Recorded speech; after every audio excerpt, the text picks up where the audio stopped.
Hello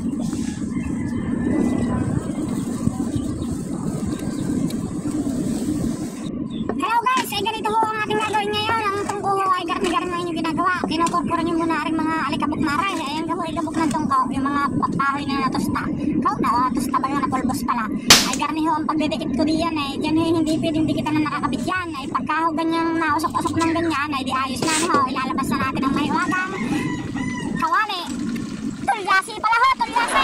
Sorry po, ay ganyan ho. Maglagay lang tayo ng tubig na ganyan. At yan ho ay ating papainitay. Naggawa ho na rin. Yan, yung native na chicken na yan. Yan ho ating, ano ngayon, ang ating subject. Ko, yari na naman si Boy.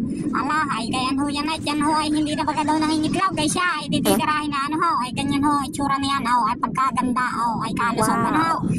Ay quality. Native chicken. Tapos ay pagkasungkit ng papayang gay laga pa. Kay siya, ari na, mainit na.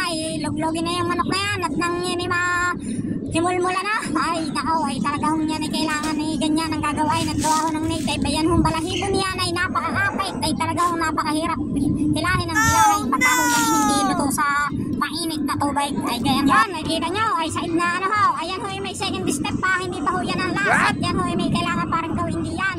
Ang gagawin ho din sa tungko ay aalsin ho rin tulyase. Gawa ho ng ayan ho ay ating gagamitin. At yan ho, tingnan nyo. Ilalagay lang ho natin yung manok diyan para ho maaubos baga yung tiny balahibo niya. Oh, tiny balahibo daw ay alas sa timba. Tapos ho ay nandyan sa timba. Ay huhugasan ho natin maigi yan at gawa ho ng para sigurado bagang hindi siya kasama sa karne yung uling. Nagaling ho sa tungko kanina nung dinugdog natin yung ano, yung para matanggal yung kanyang tiny balahibo.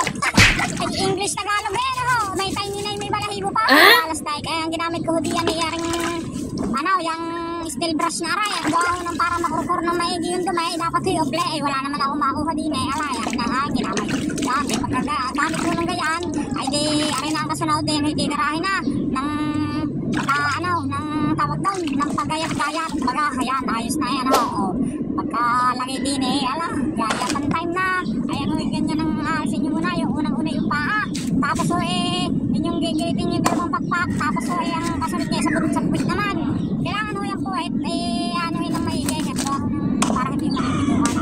Yan, ay, pagkagaling magtagtag na ho. Bilis ho. Ay, hindi kayo ayos na agad. Alang, ay, hindi kayo press na press. Ikataba ng manok, ano ho. Yan o, yan o, eh, baka wala sa gubat. Ay, sa amin, naglaboy na baga. Pahirapan bago na huli, eh. Ano, ay, di, pagkatapos ng ganyan, ay, ang sundo niya, ay, huhugasan na uli. Yan, eh, kailangan ni hugasan din. Nang mawala yung dumi gamit sa sangkalan. Mahirap na, ano, yan, pagkahugas ng ganyan, ay di itatapon na yung tubay. Ay di ilaan naman yan. Tapos yung papaya, ay sariwa-sariwa ho yan. Ay tingnan nyo naman, pagkahirap kaya, ay ikaw ay kakapal na kuhan ito. Kanay balat lang, ay hindi lang balat ang tinanggalay. Pati yung mismong papaya, ay kakapal na kuhan. Ay dalian ay, kaya naman din nga. Ayan ho, nakachamba tayo ngayon ng papayang hilaw. Ay di ganyan ho gagawin, ano. Pagka ganyan ho, ay babaakin na.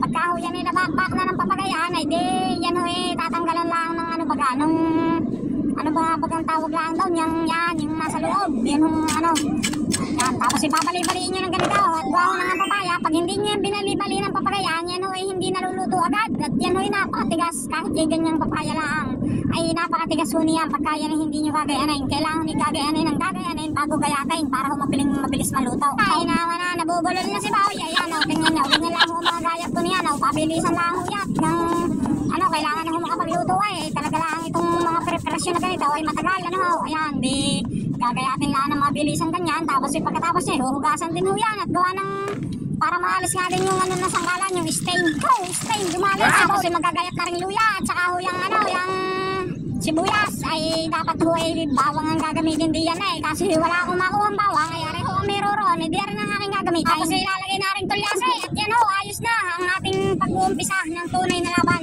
Luya, gigisa ho natin yung luya at saka ho itong sibuyas. Gawa ho ng para ho yan ay mag-brownish baga. Ayan, kaya ho yung ganyan ha. Ay di, ano, yan ho ano ha, yung optional ha, pag wala yung bawang. Nagturo. Tapos yan ho, ang gagawin natin, di haluin ng papagayan, ano ho, ay ang susunod na ho natin dyan, ay di rin ating pang quality. Pang quality ho, ay rin native chicken na rin. At yan ho ay medyo palalabog-labogin ng kaunti eh. Gawa ho ng siyempre native, ay di para malasang-malasa, ano ho. Ay, talagang hahaluin na mo ng papagayan yan, hindi sa pagahaw ng kahit pa. Kung sa iba ho ay ang tawag ay minimikos-mikos ko, minimikos-mikos natin ng papagayan, ho, ayan. Ang kasunod ho niya niyan ay di itong toyo.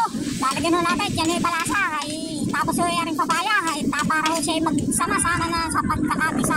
Yan, di ganyan ano, hahaluin na ng papaganyan, at tapos ang isusunod na ho natin diyan ay itong ano, yung tawag dito, yung 1, 2, 3, water! Ayan, pagkalagay ho ng water, ay di babayaan muna natin siya dyan hanggang sa kumulo at manguha muna na yung talbos ng silay. Ay tingnan nyo naman ho, pagkalagaw, ano ho, aba, ay talagang malaking tulong na yung sili na yan. Dapat ho huhugasan ng ganyan, pagkakuha at yan ay tinitirahan baga ngayon ng guyam. Ayaw ko baga kung bakit may ganyan pang ano yung mga guyam na yan. Tapos ay kakaukaw na, yan ay hugas na. At yan ho pwedeng na natin ilagay. Pero ilalaw ko natin yan pagka paluto na. At buha ko ng baka matusta ay wala tayong makita ang taho ng sili. Mamaya ito tunaw. Simot sarap ay sibaw yan. Talagang sayang nga yung sili. Ano, ganyan gating kayaw. Ay tapos ang gagawin natin, titingnan natin na rin niluluto. Ay ko, kuluan na yun. Tingnan nyo naman ay pagkakakwality ng pagkadali. Ay hindi nga lang makita araw sa pagkadaming usap. Ganyan ang luto sa tungko ay talagang napaka-usap ay kadami ng usap. Ano, ay kitang-kita nyo naman ay tapos may inispatan ako din ay yung papaya, ang saging ko, mapapaya doon.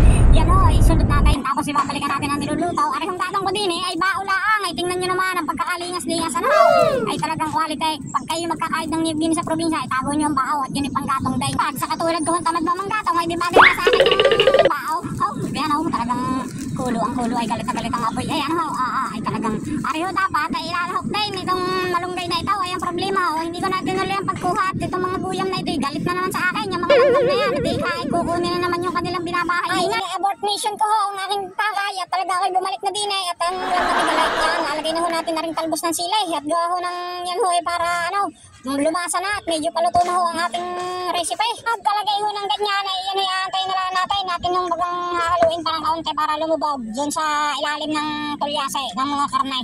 At yan ho para maglasa baga. Oh yan, ayos na, kinuha na ano ho. Ay ganyan ho ang gagawin natin, isasali na ngayon at arihi hahatulan na. Ala, ay tingnan nyo naman ay talagang nasa buhay nagmamanti-mantika ay sa daming baga naman ng ano ng native chicken ng mantika ko nagmantika sa sarili niyang at sa bawa yan ho ayan lagay na ay may slow motion pa ay tingnan nyo naman ang itsura niyan ay di kahoy talagang quality na ano ay kayo yung nag-uulam ng garnay kasarap hong iulam niyan lalo pat sa bahaw ano ho ay karhi katanghalian tapat igarnay ang pang ulam ay talagang di kayo dali nga ay siya ay papaano ho ay mag-iisip na uli ako kung saan kukuha ng madalaling manok sa mga susunod na biyaw ano ho ay salamat po, God bless you all, thank you.